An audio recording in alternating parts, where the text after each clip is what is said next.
Hello दोस्तों, study जी के 30 में आपका स्वागत है। आज से हम लोग बायोलॉजी का ऑब्जेक्टिव क्वेश्चन को चैप्टर वाइज देखेंगे और ये ज्ञान बिंदु का नोट्स है, उसे ही हम लोग ख़त्म करेंगे। तो चलिए हम लोग क्वेश्चन की ओर चलते हैं और देखते हैं। पहला क्वेश्चन है, पहला चैप्टर है हम लोग का साइटोलॉजी, स्टडी ऑफ सेल, कोशिका विज्ञान। तो चलिए हम लोग इसका ऑब्जेक्टिव क्वेश्चन को देखते हैं। निम्नलिखित कथनों पर विचार कीजिए। कोशिका सजीवों की रचनात्मक एवं क्रियात्मक इकाई है। कोशिका सजीवों की रचनात्मक एवं क्रियात्मक इकाई है। कोशिका के अभाव में सजीव के शरीर का निर्माण होता है, संभव नहीं है। उपयुक्त में कौन सा कथन सही है? तो कौन सा कथन? दोनों कथन सही है। कोशिका सजीवों की रचनात्मक एवं क्रियात्मक इकाई है। कोशिका के अभाव से सजीवों के शरीर का निर्माण संभव नहीं है। नेक्स्ट क्वेश्चन देखते हैं। कोशिका के किस भाग को सम्मिलित रूप से साइटोसोम कहा जाता है? कोशिका के किस भाग को सम्मिलित रूप से साइटोसोम कहा जाता है? तो कोशिका झिल्ली को, कोशिका द्रव्य को, कोशिका द्रव्य स्थित कोशिकांग को, सभी को जो है, सभी को कोशिका के सम्मिलित रूप से साइटोसोम कहा जाता है, सभी को। अगला क्वेश्चन देखते हैं। साइटोसोम के अंतर्गत निम्नलिखित में कौन एक शामिल नहीं है? साइटोसोम के अंदर केंद्रक शामिल नहीं है, और शामिल जो है वह है कोशिका झिल्ली शामिल है, कोशिका द्रव स्थित कोशिकांग शामिल है, कोशिका द्रव स्थित कोशिकांग ये भी शामिल है। नेक्स्ट देखते हैं। कोशिका द्रव में स्थित जीव रचनाएं जिसमें जिसमें कोशिका द्रव में स्थित जीव रचनाएं जिनमें बढ़ने तथा विभाजन की क्षमता होती है उसे क्या कहते हैं? तो उसे ऑर्गेनोवाइट्स कहते हैं। कोशिका द्रव में स्थित जीव द्रव्य रचना जिनमें बढ़ने तथा विभाजन की क्षमता होती है उसे क्या कहते हैं? तो ऑर्गेनोवाइट्स कहते हैं। कौन सी कोशिकाएं रचना ऑर्गेनोवाइट्स नहीं है? तो कौन सा नहीं है? तो इसका हो जाएगा रसधानी। निम्नलिखित में कौन सी कोशिकाएं रचनाएं ऑर्गेनोइड्स नहीं है? तो रसधानी नहीं है। अगला देखते हैं। निम्नलिखित कौन सही नहीं है? कोशिका का आकार एवं आकृति उसके कार्य को अनुरूप है, ये सही है। नेक्स्ट देखते हैं। कोशिकाओं की संख्या जीवन के शरीर के आकार पर निर्भर करती है। कोशिकाओं की संख्या जीव के शरीर के निर्भर पर निर्भर करती है, ये भी सही है। अलग अलग रचना और अलग अलग कार्य करने के वाले कोशिकाओं का समूह को उत्तक कहा जाता है, ये गलत है। कोशिका अलग अलग आकार की होती है, ये भी सही है। ये भी सही है, ये गलत है। ऑप्शन नंबर सी गलत है। नेक्स्ट देखते हैं।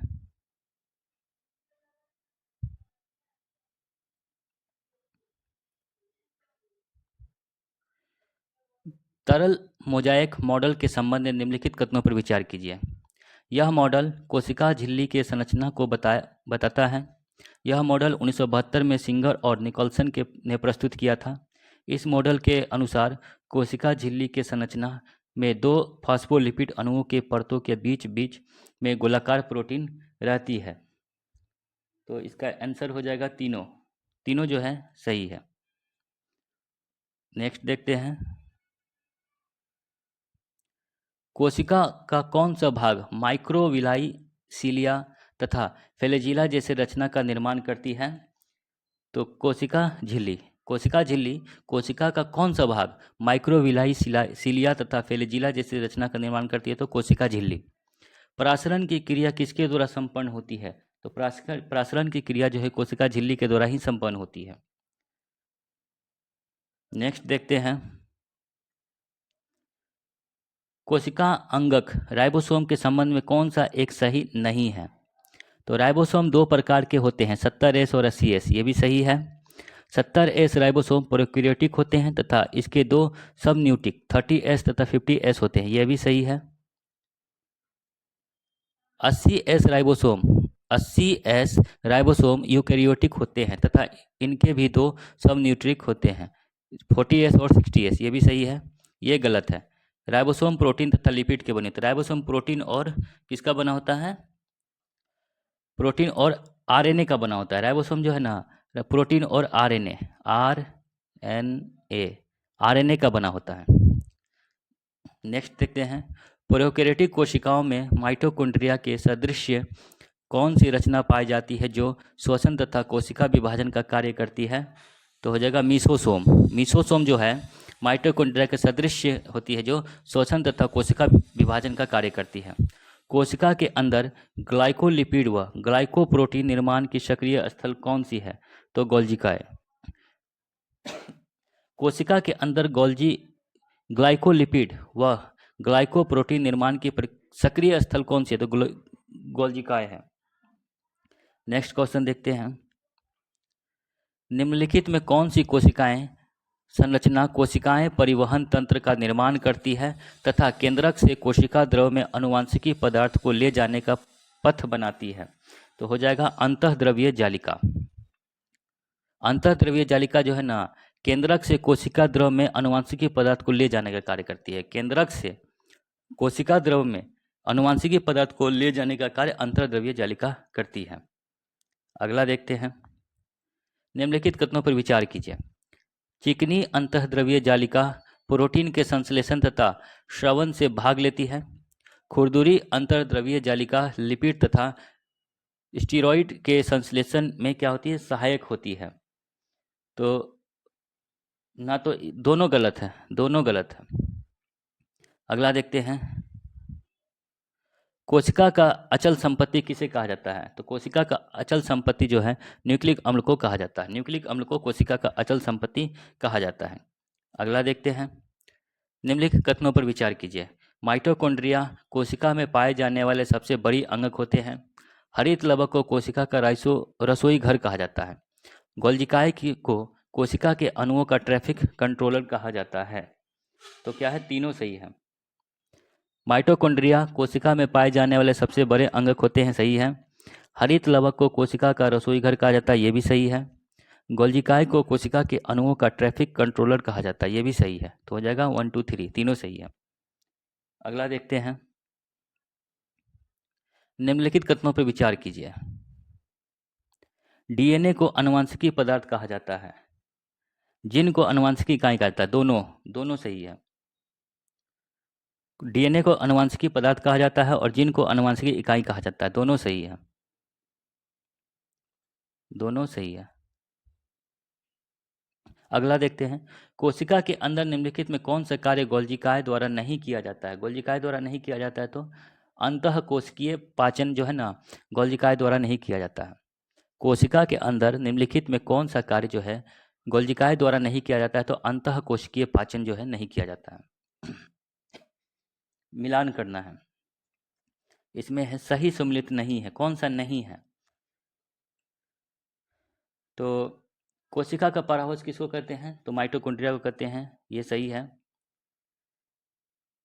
सबसे बड़ा अंग कौन है? सबसे बड़ा अंगक बोला है, तो लवक हो जाएगा, ये भी सही है। आत्महत्या की थैली किसे कहते हैं? लाइसोसोम को कहते हैं, डी डुबे ने इसकी खोज किया था। और पैलार्ड कण, ये गलत है। पैलार्ड कण की खोज जो है ना, पैलेड कण जो है राइबोसोम में पाया जाता है।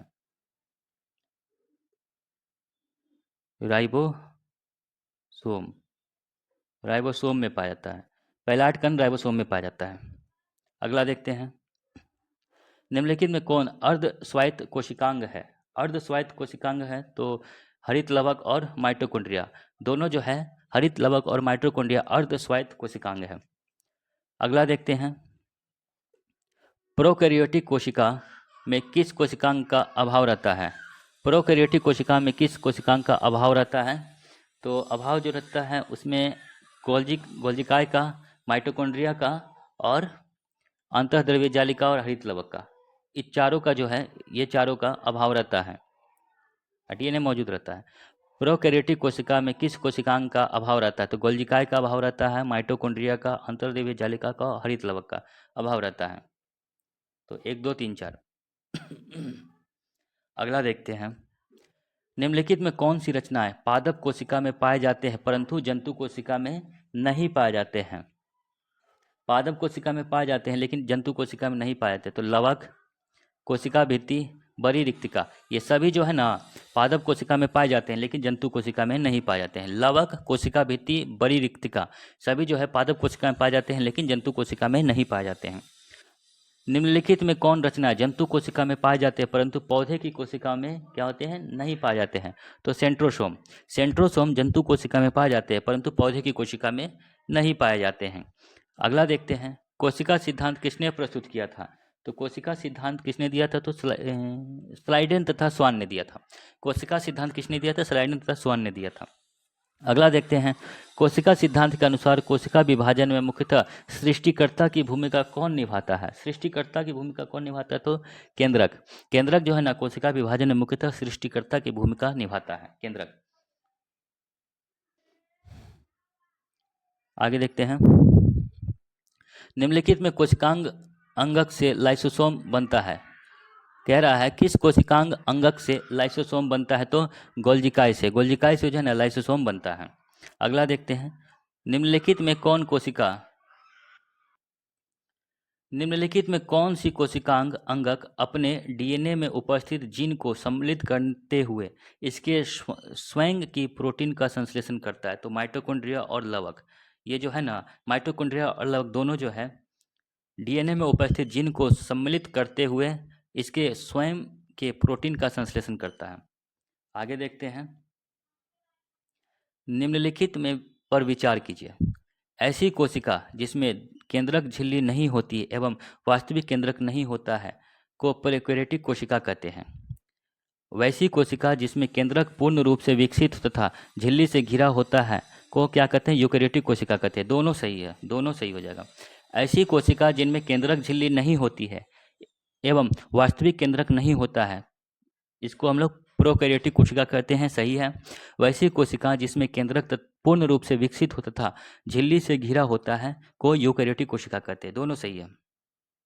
आगे देखते हैं, निम्नलिखित में कौन सा कोशिकांग अंगक अपने आकृति को तुरंत परिस्थितियों के अनुसार क्या करता है? बदल देता है। तो हो जाएगा माइटोकॉन्ड्रिया। माइटोकॉन्ड्रिया जो है ना माइटोकॉन्ड्रिया आकृति को तुरंत परिस्थिति के अनुसार न बदल देता है।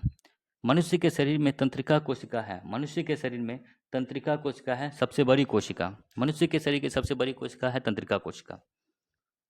आगे देखते हैं, एक प्रारूपिक कोशिका के अंतर्गत है, क्या क्या है अंतर्गत? तो साइट्रोसोम एवं केंद्रक होते हैं। एक प्रारूपिक कोशिका के अंतर्गत क्या होते हैं? साइट्रोसोम और केंद्रक होते हैं। साइट्रोसोम विशेष रूप से भाग लेते हैं। साइट्रोसोम विशेष रूप से कहाँ भाग लेते हैं? तो कोशिका विभाजन में भाग लेते हैं। साइट्रोसोम विशेष रूप से कहाँ भाग लेते हैं? कोशिका विभाजन में भाग लेते हैं। कोशिका यांत्रिक सहायता पाता है। कोशिका जो है यांत्रिक सहायता पाता है अंतःद्रव्यीय जालिका में। कह रहा है कोशिका यांत्रिक सहायता पाता है कहाँ? तो अंतःद्रव्यीय जालिका में। 70S राइबोसोम पाया जाता है कहाँ? 70S राइबोसोम कहाँ पाया जाता है? तो प्रोकैरियोटिक में। यूकैरियोटिक में पाया जाता है 80S और 70S पाया जाता है प्रोकैरियोटिक में। आगे देखते हैं, रंगीन लवक कहाँ होता है? रंगीन लवक कहाँ पाया जाता है? तो ये पाया जाता है क्रोमोप्लास्ट में। कहाँ पाया जाता है? क्रोमोप्लास्ट में जो है रंगीन लवक पाया जाता है। रंगीन लवक क्लोरोप्लास्ट में भी पाया जाता है।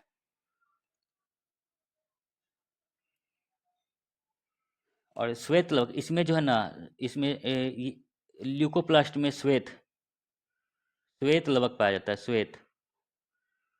श्वेत लवक पाया जाता है। ग्रेनम क्या पाया जाता है? ग्रेनम पाया जाता है कहाँ? तो ग्रेनम क्लोरोप्लास्ट में पाया जाता है। ग्रेनम कहाँ पाया जाता है? क्लोरोप्लास्ट में। प्लाज्मा झिल्ली किसकी बनी होती है? प्लाज्मा झिल्ली लिपोप्रोटीन की बनी होती है। प्लाज्मा झिल्ली बनी होती है लिपोप्रोटीन की। प्रोटीन संश्लेषण में संबंध है तो प्रोटीन संश्लेषण में राइबोसोम संबंध लेता। क्रोमोसोम के अंतिम सिरा को क्या कहते हैं? तो क्रोमोसोम के अंतिम सिरा को क्या कहते हैं? टेलोमियर कहते हैं। क्रोमोसोम के अंतिम सिरा को टेलोमियर कहते हैं, टीलोमियर कहते हैं। ठीक है, आगे देखते हैं, केंद्रक झिल्ली एवं माइटोकॉन्ड्रिया नहीं होता है। तो केंद्रक झिल्ली और माइटोकॉन्ड्रिया किसमें नहीं होता है? तो बैक्टीरिया में जो है नहीं होता है। शुक्राणु कोशिका में होता है, स्पंज कोशिका में होता है, प्रोटोजोआ में भी होता है। अंतःद्रव्यीय जालिका केंद्र है। तो अंतःद्रव्य जालिका प्रोटीन संश्लेषण का केंद्र है। अंतःद्रव्य जालिका केंद्रक है तो प्रोटीन संश्लेषण का। निम्नलिखित किसकी अनुपस्थिति से पादप कोशिका जंतु कोशिका से अलग है, भिन्न है? तो सेंट्रियोल। सेंट्रियोल से जो है ना सेंट्रियोल की अनुपस्थिति से पादप कोशिका जंतु कोशिका में अंतर देखा जाता है। आगे देखते हैं, लाइसोसोम में जमा रहता है।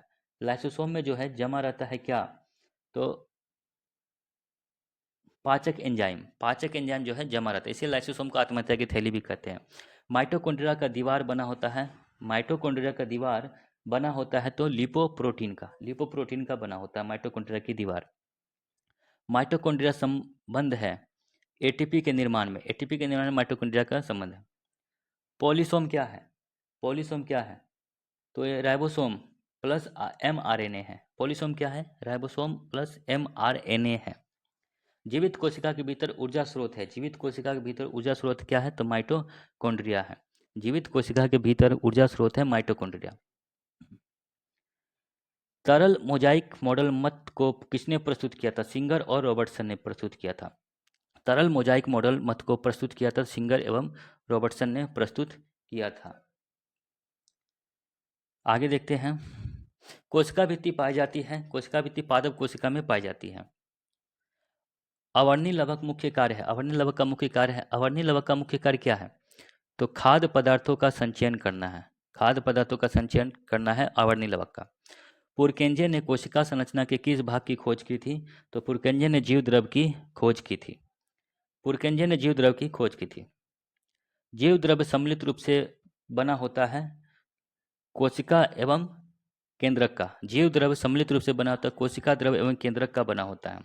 आगे देखते हैं, कोशिका झिल्ली बनी होती है। कोशिका झिल्ली बनी होती है तो लिपिड एवं प्रोटीन दोनों की, लिपिड और प्रोटीन दोनों का जो है कोशिका झिल्ली बना होता है।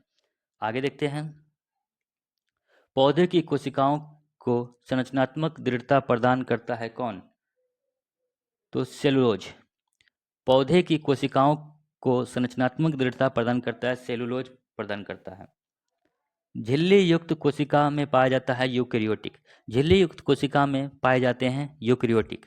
किस प्रकार की झिल्ली नहीं होती है? किस प्रकार की झिल्ली नहीं होती है? तो वायरस में जो है ना, वायरस में किसी प्रकार की झिल्ली नहीं होती है। वायरस में किसी प्रकार की झिल्ली नहीं पाया जाता है। ER एंडोप्लाज्मिक रेटिकुलम की बाहरी झिल्ली के ऊपर अवस्थित रहता है राइबोसोम। राइबोसोम जो है ना, एंडोप्लाज्मिक रेटिकुलम बोलते हैं इसको, ER में राइबोसोम उपस्थित रहता है, उसके बाहरी झिल्ली पे उपस्थित रहता है। आगे देखते हैं, वसा एवं कोलेस्ट्रोल संश्लेषण में भाग लेता है कौन? था चिकनी ER एंडोप्लाज्मिक रेटिकुलम। वसा एवं कोलेस्ट्रोल संश्लेषण में भाग लेता है चिकनी एंडोप्लाज्मिक रेटिकुलम। राइबोसोम बना होता है। राइबोसोम किसका बना होता है? तो RNA एवं प्रोटीन का बना होता है। राइबोसोम बना होता है RNA एवं प्रोटीन का बना होता है। आगे देखते हैं, गोल्जी उपकरण नहीं पाए जाते हैं। गोल्जी उपकरण नहीं पाए जाते हैं तो प्रोकैरियोटिक में, लाल रुधिर कणिकाओं में, नील हरित शैवाल में, सभी में। गोल्जी उपकरण प्रोकैरियोटिक में, लाल रुधिर कणिकाओं में, नील हरित शैवाल में नहीं पाया जाता है। समानांतर नलिकाओं या सिस्टर्नी के समूह से बनी संरचना को क्या कहते हैं? तो गोल्जी उपकरण। गोल्जी उपकरण कहते हैं। निम्नलिखित कोशिकाओं में कौन जो है ER संश्लेषण पदार्थ का संचयन, रूपांतरण तथा पैकिंग पर कोशिका के अंदर एवं बाहर भेजता है? तो गोल्जी उपकरण। निम्नलिखित कोशिकाओं में कौन ER संश्लेषण पदार्थ का संचय, रूपांतरण तथा पैकिंग कर कोशिका के अंदर एवं बाहर भेजता है? तो गोल्जी उपकरण। लाइसोसोम को सर्वप्रथम किसने देखा था? लाइसोसोम को देखा था किसने? तो क्रिश्चियन डी डूबे ने देखा था। लाइसोसोम की खोज डी डूबे ने किया था। जीवाणु एवं वायरस से रक्षा करने वाले कोशिकांग कौन सा है? तो लाइसोसोम। जीवाणु एवं वायरस से रक्षा करने वाला कोशिकांग है लाइसोसोम है। क्रिस्टी कहाँ पाए जाते हैं? तो माइटोकॉन्ड्रिया में क्रिस्टी पाए जाते हैं। माइटोकॉन्ड्रिया में पाए जाते हैं क्रिस्टी। श्वसन से संबंधित एंजाइम मौजूद रहते हैं। श्वसन से संबंधित एंजाइम मौजूद कहाँ रहते हैं? तो माइटोकॉन्ड्रिया माइटोकॉन्ड्रियल गुहा मैट्रिक्स में श्वसन से संबंधित एंजाइम मौजूद रहते हैं। माइटोकॉन्ड्रियल गुहा मैट्रिक्स में मौजूद रहते हैं। रंगहीन एवं श्वेत प्लास्टिक को कहते हैं ल्यूकोप्लास्ट। रंगहीन एवं श्वेत प्लास्टिक को क्या कहते हैं? तो ल्यूकोप्लास्ट कहते हैं। क्लोरोप्लास्ट के भीतर पाए जाने वाले तरल युक्त गुहा को कहते हैं स्ट्रोमा। स्ट्रोमा कहते हैं। आगे देखते हैं। कोशिका कला वर्णात्मक परागमय होती है क्योंकि यह कुछ अणुओं के अंदर या बाहर की ओर संचलन कोशिकाओं में से होने देती है, जबकि अन्य अणुओं के संचलन को रोक दिया जाता है।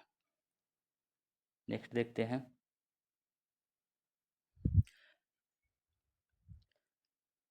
न्यूक्लियम के बाहर डीएनए कहाँ मिलते हैं? न्यूक्लियन के बाहर डीएनए कहाँ मिलते हैं? तो माइटोकॉन्ड्रिया में मिलते हैं। माइटोकॉन्ड्रिया मिलते हैं और माइटोकॉन्ड्रिया के साथ साथ हरित लवक में भी मिलते हैं। न्यूक्लिक अम्ल के बाहर डीएनए कहाँ मिलते हैं? तो माइटोकॉन्ड्रिया और हरित लवक में भी मिलते हैं। साथ में हरित लवक भी हो जाएगा। आगे देखते हैं। कोशिका में निम्नलिखित पोषक में कौन सा एक पौधे की कोशिका भित्ति का एक संरचनात्मक घटक है? तो कोशिका क्या बोला है? निम्नलिखित पोषक में कौन सा एक पौधे की कोशिका भित्ति का एक संरचनात्मक घटक है? तो कैल्शियम। कैल्शियम है। कोशिका अंगकों में कौन सा एक अर्धपरागमय है? अर्धपरागमय है तो कोशिका झिल्ली अर्धपरागमय है और प्लाज्मा झिल्ली भी, दोनों हो जाएगा। निम्नलिखित कोशिकांगों में कौन सा एक अर्धपरागमय है? तो कोशिका झिल्ली और प्लाज्मा झिल्ली दोनों अर्धपरागमय है। कोशिका के बारे में निम्नलिखित कौन सा सही नहीं है? कोशिका के बारे में कौन सही नहीं है? देखते हैं। कोशिकाओं के आकार और अमाप विष्टि कार्य से संबंधित होता है, ये सही है। कुछ कोशिकाओं के बदलते आकार होते हैं, ये भी सही है। प्रत्येक कोशिकाओं में निष्पादन की अपनी क्षमता होती है, ये भी सही है। सभी देह ऊतकों में एक ही प्रकार के कोशिकाएं विद्यमान होते हैं, ये गलत है। आगे देखते हैं। सबसे छोटी कोशिका है तो सबसे छोटी कोशिका हो जाएगी माइकोप्लाज्मा। सबसे छोटी कोशिका माइकोप्लाज्मा है। कोशिकाएं व आणविक जीव विज्ञान केंद्र कहाँ स्थित है? कोशिका और आणविक केंद्र कहाँ है? हैदराबाद में है। कोशिकीय व आणविक जीव विज्ञान केंद्र कहाँ स्थित है? हैदराबाद में स्थित है। आगे देखते हैं। कोशिका का जीवित अंश जीव द्रव्य कहलाता है। कोशिका का जीवी अंश जीव द्रव्य कहलाता है। यह किससे बना होता है?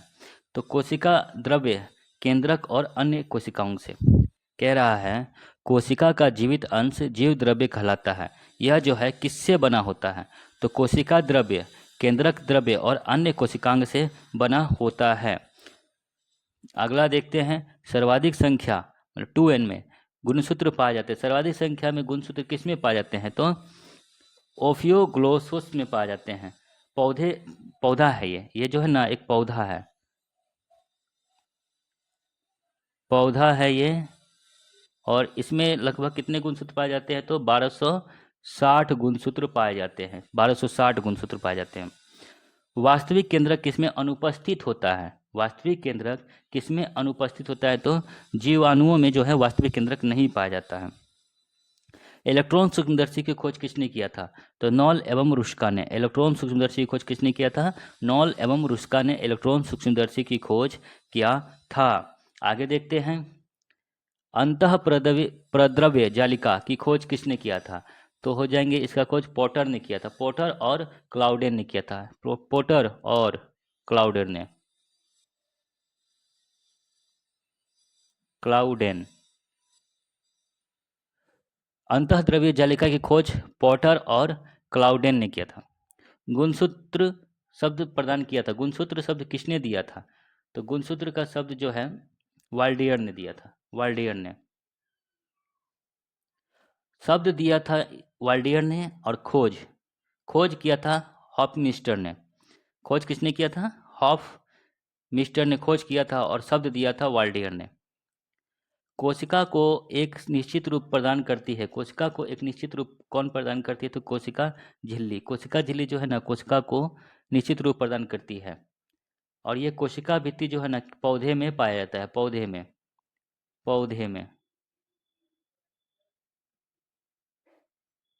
पौधे में पाया जाता है। केवल पौधे में पाया जाता है। कोशिका द्रव में उपस्थित महीन, शाखित, झिल्लीदार और अनियमित नलिकाओं का घना जाल क्या कहलाता है? तो अंतःद्रवीय अंतःप्रद्रवीय जालिका कहलाता है। अंतःप्रद्रवीय जालिका कहलाता है। प्रोटीन निर्माण की सक्रिय स्थल क्या है? प्रोटीन निर्माण का सक्रिय स्थल क्या है? तो राइबोसोम। राइबोसोम जो है ना, प्रोटीन निर्माण का सक्रिय स्थल है।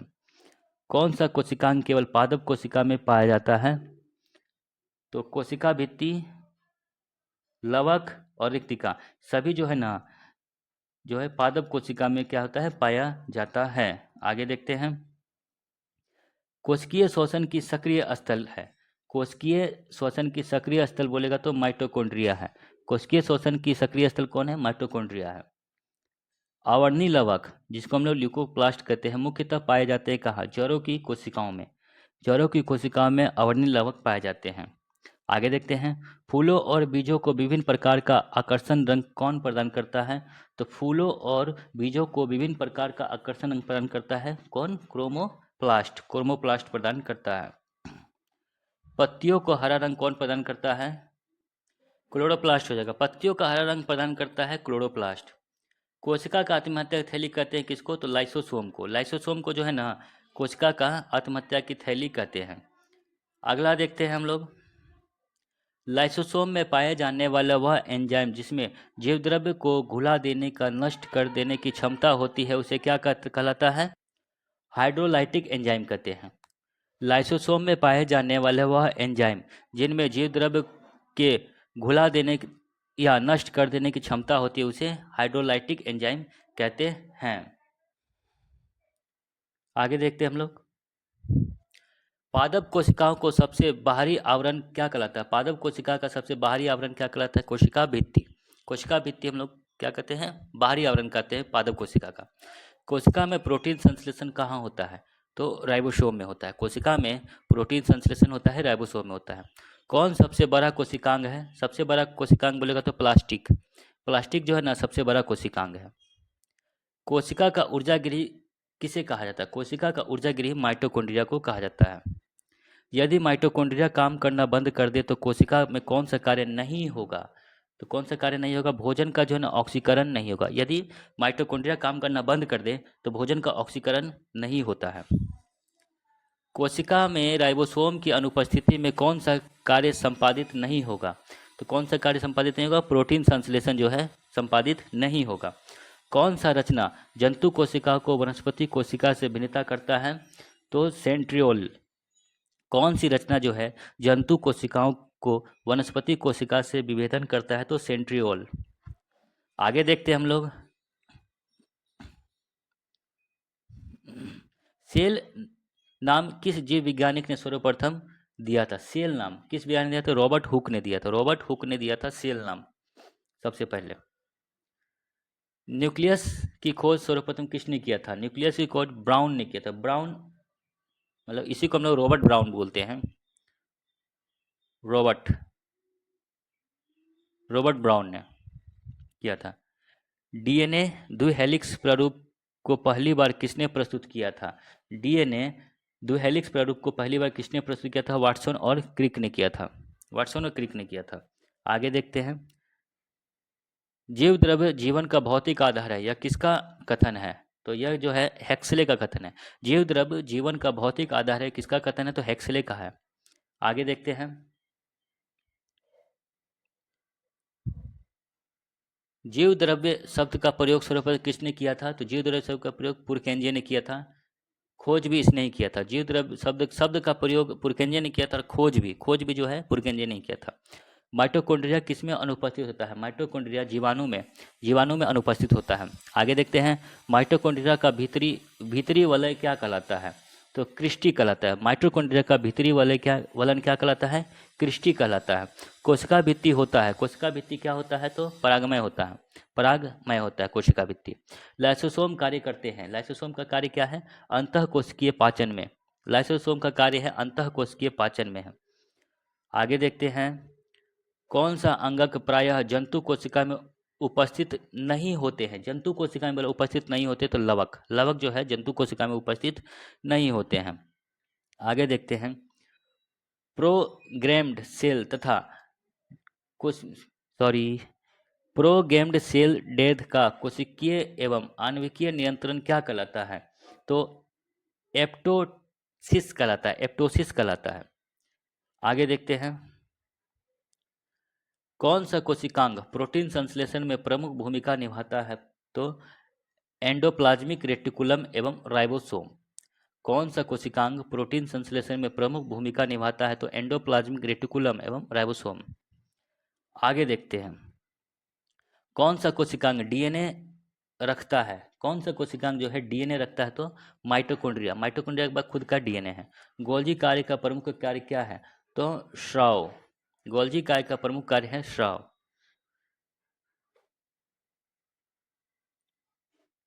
आगे देखते हैं, किसकी उपस्थिति के कारण किसी पादप कोशिका और पशु कोशिका में अंतर पाया जाता है? तो क्लोरोप्लास्ट और कोशिका भित्ति, दोनों दोनों हो जाएगा।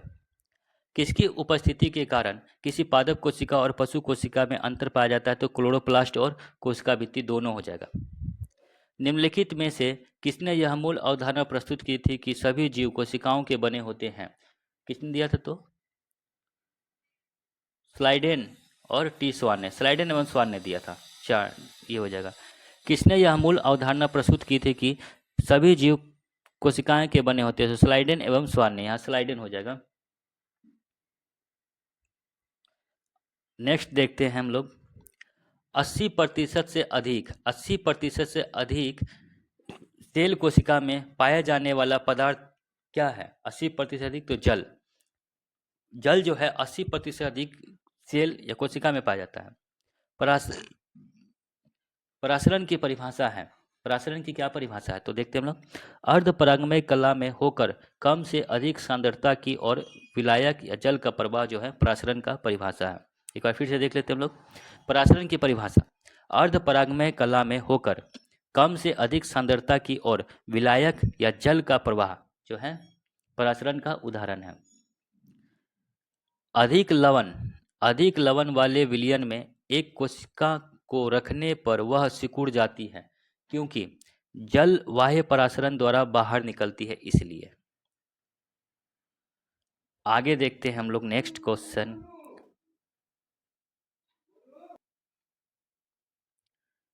यदि एक कोशिका आकार में न्यूनीकृत होता है, क्या बोलते हैं? न्यूनीकृत होता है, तब वह एक विलयन में रख दी जाती है। ऐसे विलयन होती है हाइपरटोनिक, हाइपरटोनिक होती है।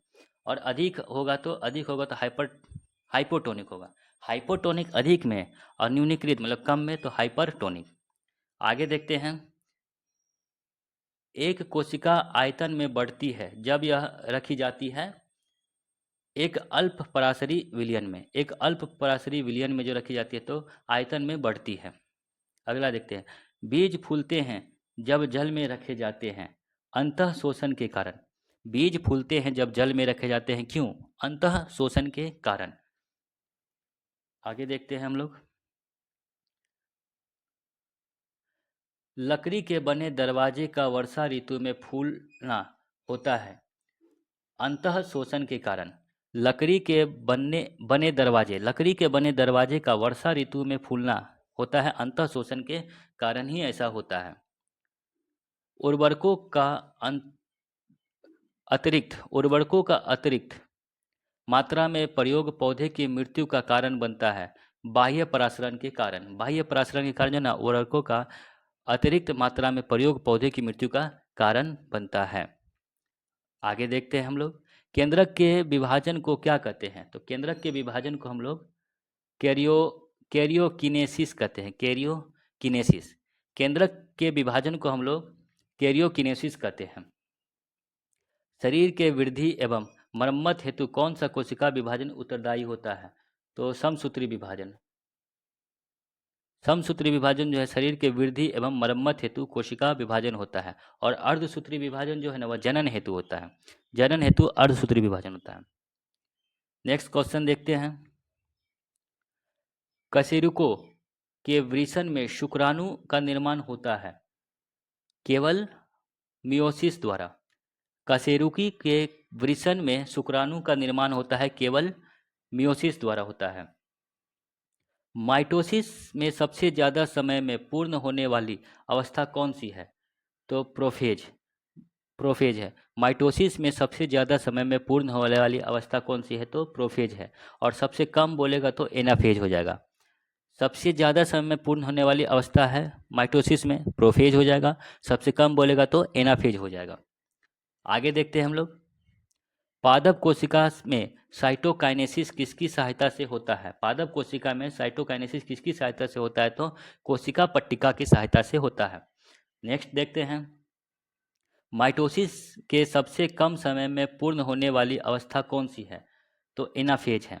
माइटोसिस के सबसे कम समय में पूर्ण होने वाली अवस्था है एनाफेज है। नेक्स्ट क्वेश्चन देखते हैं। एक कोशिका के माइटोसिस द्वारा कितने बार विभाजन से 256 कोशिका बनती है? तो 8। एक कोशिका के माइटोसिस द्वारा कितने बार विभाजन से जो है 256 कोशिका बनती है? 8। आगे देखते हैं। क्रॉसिंग ओवर की घटना किस कोशिका विभाजन में होता है? तो अर्धसूत्री विभाजन में होता है। अर्धसूत्री विभाजन में क्रॉसिंग ओवर की घटना किस कोशिका विभाजन में होता है? तो अर्धसूत्री। पारगति किस अवस्था में होता है? पारगति जो है किस अवस्था में होता है? तो पैकेटिन पैकिटिन अवस्था में जो है पारगति अवस्था होता है। 200 शुक्राणुओं बनने के लिए कितने बार मियोसिस द्वारा कोशिका विभाजन होगा? तो ये 50 हो जाएगा। 200 शुक्राणु बनने के लिए कितनी बार जो है मियोसिस द्वारा कोशिका विभाजन होगा? तो 50। टेलोफेज की विपरीत अवस्था कौन है? टेलोफेज को विपरीत अवस्था बोलेगा तो प्रोफेज हो जाएगा। टेलोफेज का विपरीत अवस्था है प्रोफेज। क्या है? प्रोफेज है। माइटोसिस में सेंट्रोमियर किस अवस्था में विभाजित होता है? माइटोसिस में सेंट्रोमियर किस अवस्था में विभाजित होता है? तो एनाफेज अवस्था में विभाजित होता है। आगे देखते हैं। निम्नलिखित कथनों पर क्या कीजिए? विचार कीजिए। विचार कीजिए। समसूत्री विभाजन में कोशिका केवल एक बार विभाजित होता है एवं क्रोमोसोम भी एक बार विभाजित होता है। अर्धसूत्री विभाजन में कोशिका 2 बार विभाजित होता है एवं क्रोमोसोम भी 2 बार विभाजित होता है। दोनों क्या है? सही है। दोनों क्या है? सही है। समसूत्री विभाजन में कोशिका केवल एक बार विभाजित होता है एवं क्रोमोसोम भी एक बार विभाजित होता है। सही है। अर्धसूत्री विभाजन में कोशिका 2 बार विभाजित होता है एवं क्रोमोसोम भी 2 बार विभाजित होता है। दोनों सही है। नेक्स्ट क्वेश्चन देखते हैं। निम्नलिखित में किस कोशिकीय संरचना की खोज जो है फॉन्टॉन के द्वारा किया गया था? तो केंद्रक की खोज फॉन्टॉन के द्वारा किया गया था। नेक्स्ट, प्राणी के जीवन इतिहास में समसूत्री विभाजन का कार्य निम्नलिखित है। तो बहुकोशिकीय जीवन में वृद्धि। प्राणी के जीवन इतिहास में समसूत्री विभाजन का कार्य निम्नलिखित में क्या है? तो बहुकोशिकीय जीवन में वृद्धि है। ये चैप्टर नंबर 1 समाप्त हो गया है। हम लोगों ने चैप्टर नंबर 1 का सारा 137 ऑब्जेक्टिव को देख लिया है और ये चैप्टर भी ख़त्म हो गया। ये चैप्टर जो है ख़त्म हो गया है। साइटोलॉजी, कोशिका विज्ञान जो है ये चैप्टर ख़त्म हो गया है। कल हम लोग इसका नेक्स्ट चैप्टर को देखेंगे। नेक्स्ट चैप्टर जो है हिस्टोलॉजी, उत्तक विज्ञान को हम लोग देखेंगे। आज यहीं तक रखने देते हैं। मिलते हैं कल। जय हिंद।